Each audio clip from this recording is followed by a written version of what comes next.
More than 1 in 10 ChatGPT conversations around the world are about teaching and tutoring. Now, that single fact tells you about something big happening, not in Silicon Valley, but in classrooms.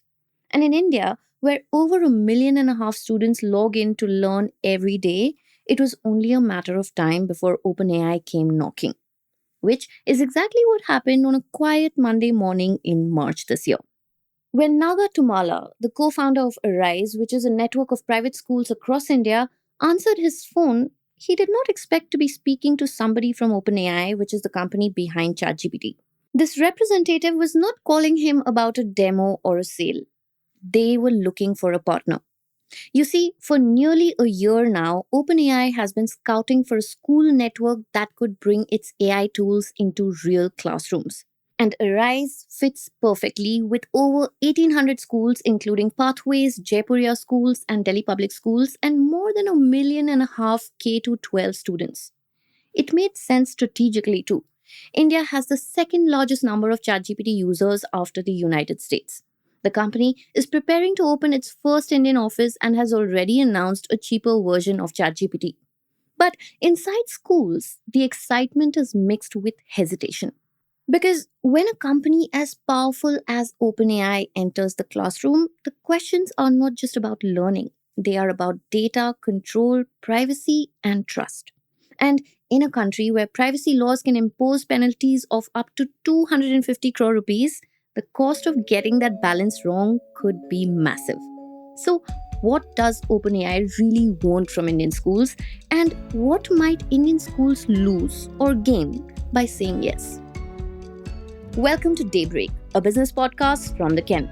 I'm your host Nigdar Sharma, and I don't chase the news cycle. Instead, every day of the week, my colleague Rachel Varghese and I will come to you with one business story that is worth understanding and worth your time. Today is Monday, the 13th of October.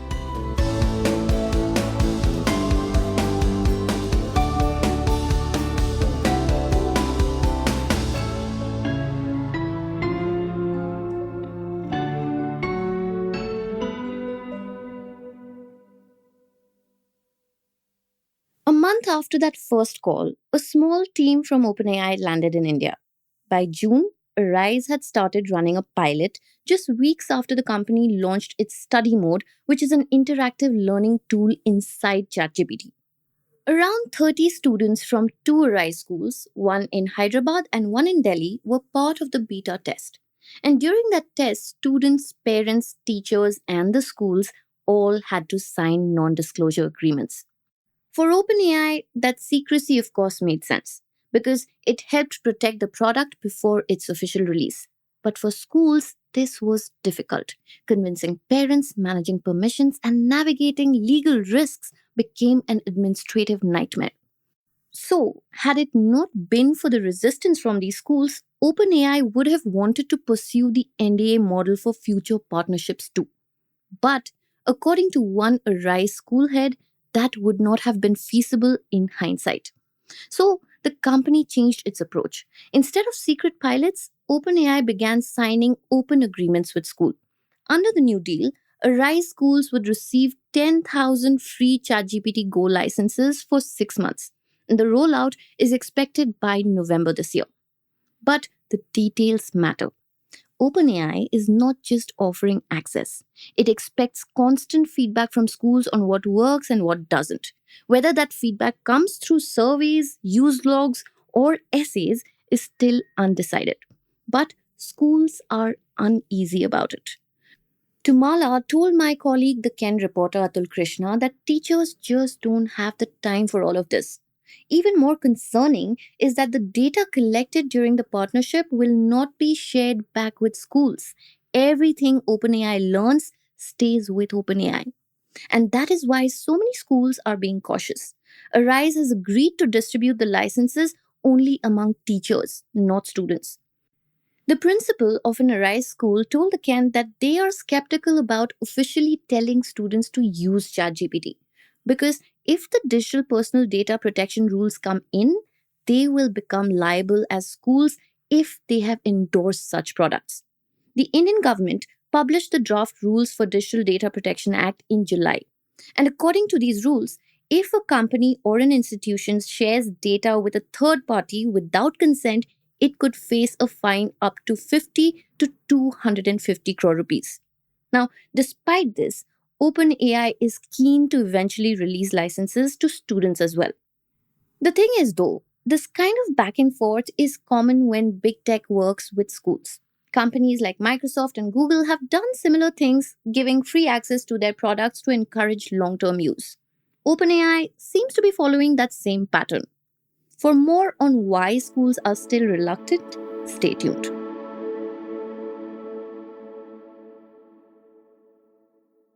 Pranav Kothari, the chief executive of Educational Initiatives, an edtech company which is focused on personalized learning, told the Ken that it is very hard to sell a product to schools, even if the product benefits learning. Kothari himself is a big fan of ChatGPT. He says that it can customize learning for each student, something that educators have been trying to do for decades. His company offers a product called MindSpark. It is essentially a ChatGPT wrapper, a software which is built on top of ChatGPT with specific parameters. It helps schools access customized and interactive syllabi. Now, from Kothari's 2 decades of experience working with students, he believes that learners catch concepts better when they can relate to the examples that are used in the lessons. But textbooks are mass produced, so personalizing content for every student is difficult. With ChatGPT, MindSpark can finally address that problem. For example, if some students are struggling with algebra, teachers can use the software to create a lesson plan that focuses on those areas. Before ChatGPT, that level of personalization required too much time and effort from already overworked teachers. It is a good concept, yes, but can it really be implemented in India? The government also appears supportive. The Central Board of Secondary Education, or CBSE, has introduced AI as a subject for higher classes and has partnered with IBM to provide training. OpenAI's steps in India are also similar to what it is doing in the United States, where it has tied up with Microsoft and Anthropic to provide free licenses and training. Still, schools are hesitant. Kothari told the Ken that parents are focused on marks and college admissions. So, unless ChatGPT can show that it improves those chances, schools will not prioritize it. An EY report says that over 60% of teachers in the US and the UK already use AI for work. But in India, the adoption is slow.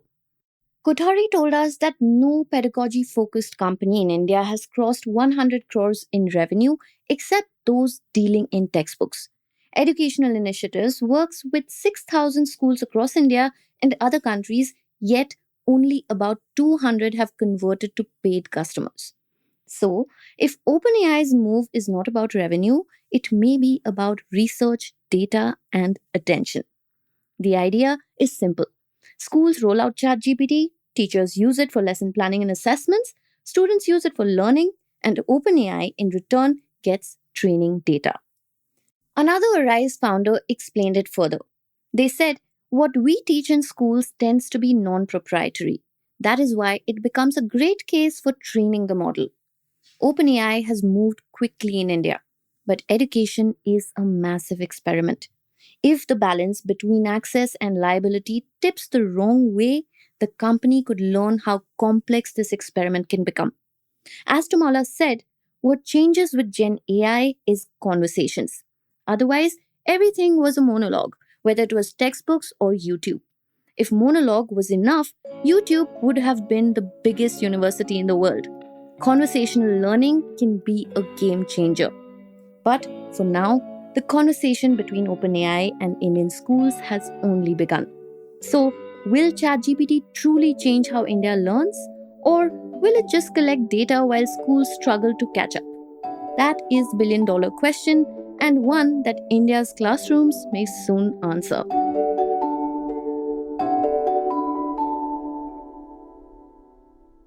Daybreak is produced from the newsroom of The Ken, India's first subscriber-focused business news platform. What you're listening to is just a small sample of our subscriber-only offerings, and a full subscription offers daily, long-form feature stories, newsletters, and a whole bunch of premium podcasts. To subscribe, head to theken.com and click on the red subscribe button on the top of the website. Today's episode was hosted and produced by my colleague Snigdha Sharma and edited by Rajiv CN.